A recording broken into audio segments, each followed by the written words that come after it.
set the washer on the regular cycle and pull the knob to turn it on.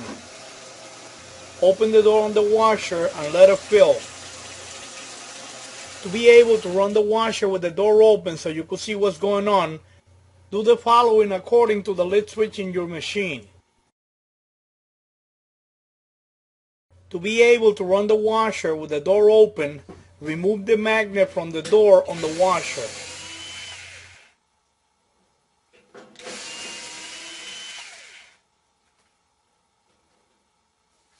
Place the magnet on top of the lid switch.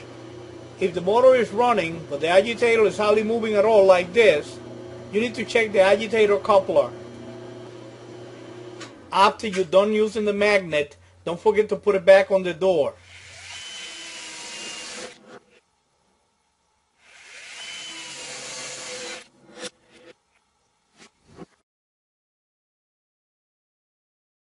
If your washer has a mechanical switch like this, all you have to do is use a screwdriver like this to activate the lid switch.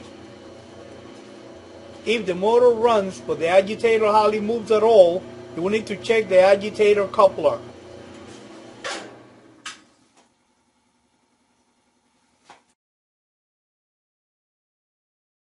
Before trying to remove the agitator, put some hot water on the tub and let it soak for about 10 minutes. After it's soaked for 10 minutes, put the washer on spin and drain all the water out.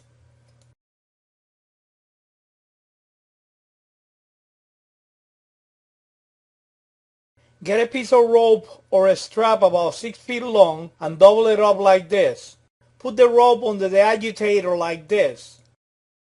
Grab the two ends of the rope and be ready to yank the agitator out.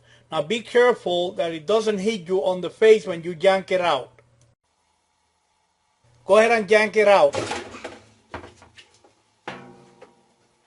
Here is the same technique with a different agitator. Put the rope under the agitator. Grab the two ends of the rope and be ready to pull it out.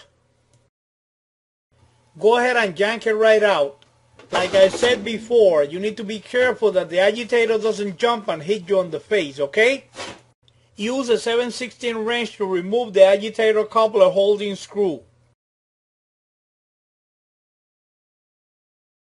After removing the screw, just pull the agitator coupler straight out.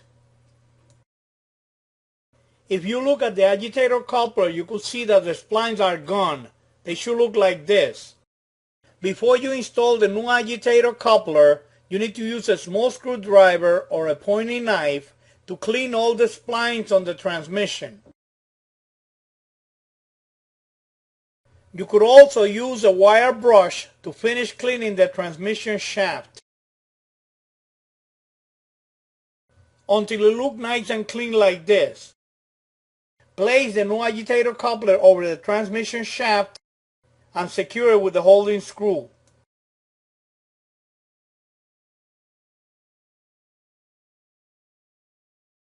Make sure the screw is tight, but don't over tighten it. You don't want to break the screw. Place the agitator over the agitator coupler, turn it around until it starts going down okay, then push it down until it snaps in place. That was a way to remove and replace the agitator and the agitator coupler.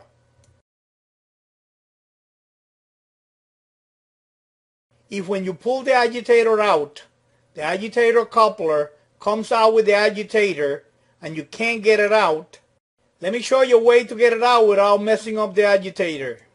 You will need to get 8 strips of sheet metal like this.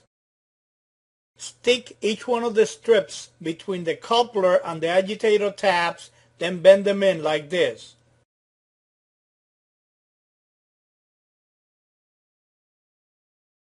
Stick each one of the tabs until you have stick all the tabs around the agitator coupler. Like this. Hold the agitator real good, get a needle nose pliers and pull the agitator coupler right out like this. That was the way that I remove a stock agitator coupler from an agitator.